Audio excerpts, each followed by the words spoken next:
डभोई तालुका में 7 गांवों के लिए पंचायत घर और साथ ही तलाटी आवास 1 करोड़ से अधिक रुपयों के खर्च पर तैयार होने वाले हैं। तब इस कार्य का खातमुहूर्त डभोई के विधायक शैलेश मेहता के हाथों आज करवाया गया। डभोई विधानसभा में आने वाले पुड़ा, कुंवरवाड़ा, राजली, डांगीकुआ, बारीपुआ, गोजाली और वायतपुरा जैसे 7 गाँवों के पंचायत घर और तलाटी के आवास बनवाने की कामगिरी मंजूर हुई है।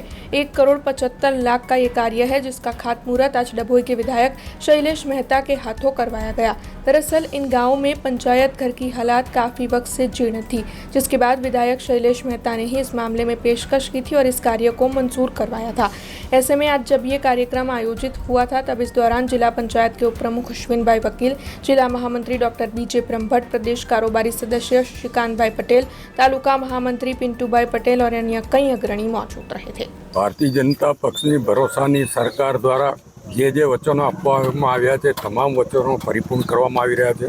છેવાડાના ગામો સુધી સવલતો પહોંચે એના માટે સરકાર દ્વારા ગ્રાન્ટો ફાળવવામાં આવી છે।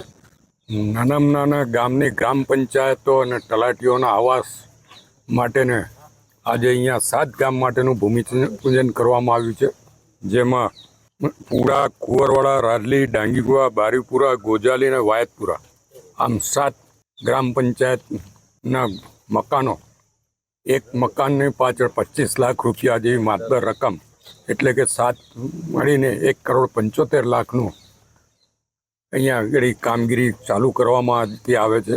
અને આ સાથે 7 ગ્રામ પંચાયતો 6 મહિનાની મુદતમાં પરિપૂર્ણ થશે। જે કામોનું ખાતમુહૂર્ત અમે કરીએ છીએ એ કામોને લોકાર્પણ પણ અમારા દ્વારા થાય છે એવું અમારા વડાપ્રધાન નરેન્દ્રભાઈ મોદીએ કહેલું છે। અને એ જ પ્રમાણે ભારતીય જનતા પક્ષના તમામ ધારાસભ્યો, સાંસદો કે અન્ય ચૂંટાયેલા પ્રતિનિધિઓ જે કામનું ભૂમિપૂજન કરે છે એનું લોકાર્પણ પણ સમય મર્યાદામાં પૂર્ણ કરાવીને કરવામાં આવે છે। 6 મહિના પછી આ તમામ ગામોના ગ્રામ પંચાયતો અને તલાટી આવાસનું લોકાર્પણ અમારા હાથે થશે એવી ખાતરી આપું। 6 મહિનામાં બધા જ કામો પૂર્ણ થશે અને ગ્રામ પંચાયતના બિલ્ડિંગમાં लोगों जो सुविधाओं है ये सुविधाओं पूरी पाड़वामां आवशे। हमसे जुड़े रहने के लिए हमारे YouTube चैनल को सब्सक्राइब करें और नई वीडियो की नोटिफिकेशन के लिए बेल आइकॉन को दबाएं।